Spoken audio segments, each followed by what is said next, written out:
வேலை தேடிட்டு இருக்கவங்களுக்கு வேலை கண்டிப்பாக கிடைக்கும். இது 4ல் கேது இருக்காரு. 4ல் இருக்கிற கேது அம்மாவுக்கு வந்து ஏதாவது உடம்பு பிரச்சனைகள் இந்த மாதிரி விஷயங்கள் இருக்கும். பூர்வீக சொத்துல உங்களுக்கு ஃபேவரான விஷயங்கள் நடக்கும். பூர்வீக சொத்துல வந்து ரொம்ப நாளாக பிரச்சனை இருக்குது, அது இந்த மாசத்துல வந்து கொஞ்சம் ஃபேவராக நடக்கிறதுக்கு நிறைய வாய்ப்பு இருக்கு.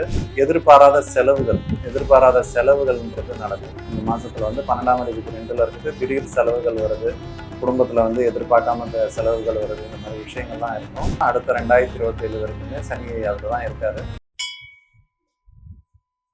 ரிஷபராசி நேயர்களுக்கு செப்டம்பர் மாத ராசி பலன். ரிஷபராசி நேயர்களுக்கு ராசியாதிபதி சுக்கிரன் வந்து 6ஆம் இடத்துல ஆட்சி ஆகிறாரு இந்த செப்டம்பர் மாசத்துல. 2ஆம் இடத்துல செவ்வாய் இருக்காரு. 7ஆம் அதிபதி 2ல் இருக்குது. தொழிலில் வந்து நல்ல வருமானம் வரும், நல்ல முன்னேற்றம் கிடைக்கும், வெளிநாட்டு வாய்ப்புகள் வரும். தொழிலில் வந்து வெளிநாட்டு ஆர்டர்ஸ் வருது, வெளிநாட்டிலேருந்து வாய்ப்புகள் வருது, இந்த மாதிரி விஷயங்கள் இருக்கும். வெளிநாடு வேலை ட்ரை பண்ணிட்டு இருக்கவங்களுக்கு இந்த வேலை கிடைக்கும். வெளிநாட்டுக்கு போகிற அமைப்பு இருக்குது. வருமானத்துக்காக குடும்பத்தோடு வெளிநாடு போகிறாங்க, இந்த மாதிரி விஷயங்கள்லாம் இருக்கும். அதேமாதிரி வந்து திருமணத்துக்கு பார்த்துட்டு இருக்கவங்களுக்கு திருமணம் நடக்கிறதுக்கு நிறைய வாய்ப்பு இருக்குது. 7ஆம் அதிபதி 2ல் இருக்கார். இப்போ கண்டிப்பாக வந்து திருமணம் நடக்கிறதுக்கு முடிவாகிறதுக்கு நிறைய வாய்ப்பு இருக்குது. அதேமாதிரி சொந்த பிஸ்னஸ் பண்ணுறவங்களுக்கு நல்ல வருமானம் வரும். அதேமாதிரி வந்து ராசியாதிபதி 6ஆம் இடத்துல வந்து ஆட்சியாக இருக்கார். வேலை தேடிட்டு இருக்கவங்களுக்கு வேலை கண்டிப்பாக கிடைக்கும். அதேமாதிரி வந்து உங்களுக்கு ஊரை விட்டு, சொந்த ஊரை விட்டு வெளியூரில் போய் வேலை பார்க்குற அமைப்பு, இந்த மாதிரி விஷயங்கள்லாம் இருக்குது. 3ஆம் இடத்துல குரு இருக்கார். 3ஆம் இடத்துல இருக்கிற குரு வந்து உங்களுக்கு 7ஆம் இடத்த 9, 11 பார்ப்பார். ஸோ வந்து திருமணம் நடக்காதவங்களுக்கு திருமணம் நடக்கிறது, சுப காரியங்கள் நடக்குது. குடும்பத்தில் வந்து சுப காரியங்கள், வீடு வாங்குறீங்க, வேறு ஏதாவது சுப காரியங்கள் நடக்குது, வேலையில் இருக்கிறவங்களுக்கு ப்ரொமோஷன்ஸு, இன்க்ரிமெண்ட்டு, இந்த மாதிரி விஷயங்கள் நடக்கிறதுலாம் வாய்ப்பு இருக்குது. முயற்சிகள் வெற்றி அடையும். நீங்கள் இந்த மாதத்தில் வந்து பண்ணுற முயற்சிகள் எல்லாமே வெற்றி அடையும். அதே மாதிரி வந்து 4ஆம் அதிபதி சூரியன் பலமாக இருக்கார். 4ல் கேது இருக்கார். 4ல் இருக்கிற கேது அம்மாவுக்கு வந்து ஏதாவது உடம்பு பிரச்சனைகள், இந்த மாதிரி விஷயங்கள் இருக்கும். அந்த நிம்மதி இல்லாத தன்மை இருக்கும். இந்த மாதத்தில் வந்து டென்ஷனு, இந்த மாதிரி நிம்மதி இல்லாத தன்மை, வேலையில் ஏதாவது ஒரு மாற்றம் அமைகிறதுக்கு வாய்ப்பு இருக்குது. 10ல் ராகு இருக்கார். வேலையில் இடமாற்றம், இல்லை ஒரு கம்பெனி விட்டு வேறு கம்பெனிக்கு இடம் மாறுறீங்க, இந்த மாதிரி விஷயங்கள்லாம் நடக்கும். 5ஆம் அதிபதி புதன் 4ல் இருக்கார். 5ஆம் அதிபதி புதன் 4ல் இருக்கிறது பூர்வீக சொத்தில் உங்களுக்கு ஃபேவரான விஷயங்கள் நடக்கும். பூர்வீக சொத்தில் வந்து ரொம்ப நாளாக பிரச்சனை இருக்குது, அது இந்த மாதத்தில் வந்து கொஞ்சம் ஃபேவராக நடக்கிறதுக்கு நிறைய வாய்ப்பு இருக்குது.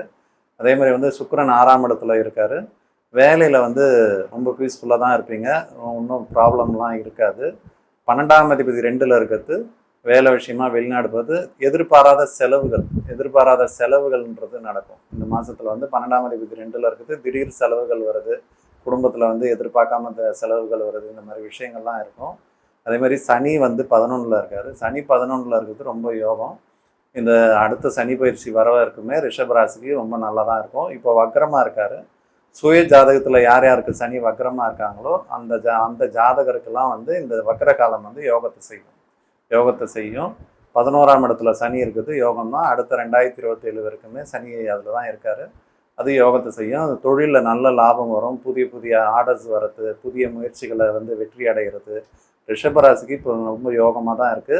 4ஆம் இடத்துல இருக்கிற கேது நிம்மதியை கெடுக்கும். ஏதாவது ஒரு டென்ஷனை கொடுத்துட்டு நிம்மதியை கெடுக்கும். அம்மாவுக்கு உடம்பு பிரச்சனையை கொடுக்கும். ஏதாவது இடம் வாங்க போகிறீங்க, சொத்து வாங்குறீங்க அப்படின்னா அதில் தடைகளை போட்டுக்கிட்டே இருக்கும். தடையை மீறி பண்ணணும். அந்த மாதிரி தடைகள் ஏற்படுது அப்படின்னா விநாயகர் வழிபாடு பண்ணுறது, சங்கடகர சதுர்த்தி அன்னைக்கு விநாயகர் வழிபாடு பண்ணிங்கன்னா சொத்து வாங்குறவங்களுக்கு தடைப்பட்டுக்கிட்டே இருக்குது அப்படின்னா விநாயகர் வழிபாடு பண்ணிங்கன்னா அது நடக்கும். அந்த முயற்சி பண்ணும்போது விநாயகர் வழிபாடு பண்ணிங்கன்னா அது சக்ஸஸ் ஆகும். 10ஆம் இடத்துல இருக்கிற ராகு வந்து பார்த்தீங்கன்னா உங்களுக்கு தொழில் ஏதாவது ஒரு டென்ஷனை கொடுத்துக்கிட்டே இருக்கும். தொழில் நல்லா தான் இருக்கும், இருந்தாலும் டென்ஷன்றது இருக்கும், மன அழுத்தம், இந்த மாதிரி விஷயங்கள் இருக்கும். அதேமாதிரி சனி 11ஆம் இடத்துல யோகம். குரு 3ஆம் இடத்துல இருக்கார். 3ஆம் இடத்துல இருக்கிறது வந்து பார்த்தீங்கன்னா சுப காரியங்கள் நடக்கும். அவரோட பார்வை வந்து உங்களுக்கு சுப காரியங்கள் நடக்கும், நல்ல விஷயங்கள். வீட்டில் வந்து திருமணம் ஆகாதவங்க, குழந்தை பிறக்காதவங்க, ஏதாவது வீடு கட்டிகிட்டு இருக்கோம், வீடு ட்ரை பண்ணிகிட்ருக்கோம், அது எல்லாமே வந்து இந்த மாதத்தில் வந்து ரொம்ப பாசிட்டிவாக நடக்கும். நல்ல மாதம் வந்து ரொம்ப யோகமாக இருக்கும். இந்த செப்டம்பர் மாதம் ரிஷபராசிக்கு பார்த்திங்கன்னா உங்களுக்கு 80% வந்து யோகமான பலன்கள் தான் கொடுக்கும்.